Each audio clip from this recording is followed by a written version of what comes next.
असम में मुस्लिम विवाह और तलाक पंजीकरण अधिनियम को निरस्त कर दिया है।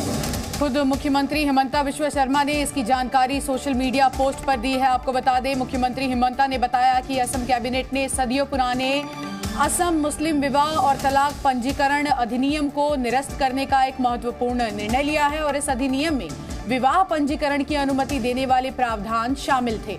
भले ही दूल्हा और दुल्हन 18 और 21 वर्ष की कानूनी उम्र तक नहीं पहुंचे हों, जैसा कि कानून द्वारा आवश्यक है, ये कदम असम में बाल विवाह पर रोक लगाने की दिशा में एक महत्वपूर्ण कदम है। तो इस वक्त की बड़ी जानकारी आपको बता दें, असम में मुस्लिम विवाह तलाक अधिनियम निरस्त हुआ और इसकी जानकारी खुद मुख्यमंत्री हेमंत बिश्वा शर्मा ने सोशल मीडिया के जरिए दी और साथ ही साथ बताया कि आखिर क्यों ये महत्वपूर्ण हो जाता है। बाल विवाह पर रोक लगाने की दिशा में ये एक बड़ा कदम असम सरकार की ओर से।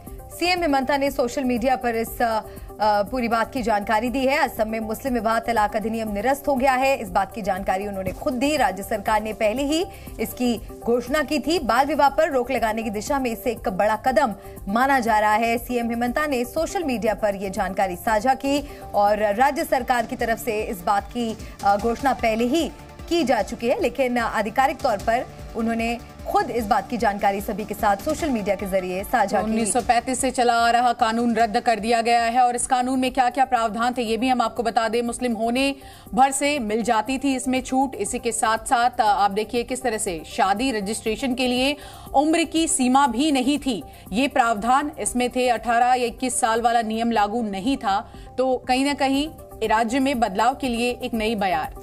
और शादी की कानूनी उम्र का भी पालन नहीं होता था, तो असम में मुस्लिम विवाह अधिनियम के जो प्रावधान थे वो जानकारी हमने आपको दी। अब इनमें जो बदलाव हुए हैं उसकी जानकारी खुद असम सरकार ने दी है। बिल्कुल, और असम सरकार के फैसले पर दो राय साफ दिखाई दे रही है, क्योंकि राम मंदिर से मुख्य पुजारी सत्येंद्र दास इसे सही बता रहे हैं, जबकि IUDF और समाजवादी पार्टी इसके खिलाफ खड़ी है। मुख्यमंत्री हैं, उन्होंने जो किया है वो बहुत किया है अपने प्रांत में। ऐसे ही सभी प्रांतों के लोगों को करना चाहिए, क्योंकि जो भी गलत तरीके से अधिनियम दिए गए हैं किसी भी को विशेष, वह सभी को खत्म कर देना चाहिए। मुसलमान शरीयत के ऊपर और कुरान के हुक्म के ऊपर चलेगा। एक्ट कितने ही बनाते रहे, एक्ट बनते रहेंगे। क्या मुसलमानों से ये कहा जाएगा कि निकाह मत करो, कोई और तरीका इस्तेमाल करो? क्या हिंदुओं से कहा जाएगा अपनी बॉडीज को जलाओ मत, दफन कर दो? हर मजहब के अपने अपने रिचुअल्स हैं और उसे मानते चले आ रहे हैं हजारों साल से, और मानते रहेंगे। आपके करने से क्या फर्क पड़ता है? असम कैबिनेट को ये हक कहा है कि इंडिया का कॉन्स्टिट्यूशन ने एक राइट किसी कम्युनिटी, किसी धर्म के लोगों को दे रखा है। अब मुसलमान कैसे विवाह करेगा वो तुम तय करोगे क्या?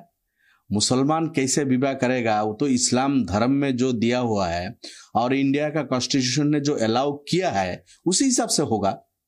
असम कैबिनेट ना उसको बातिल कर सकते हैं, ना उसमें कोई एडिशन कर सकता है, ना उसको कोई डिडिशन कर सकता है। तो इनका ये भी खुद जानते हैं, भैको-भावना है। अब ये इलेक्शन है सामने, लोगों को टोपी पहनाने का एक इनका ये है। जी न्यूज़।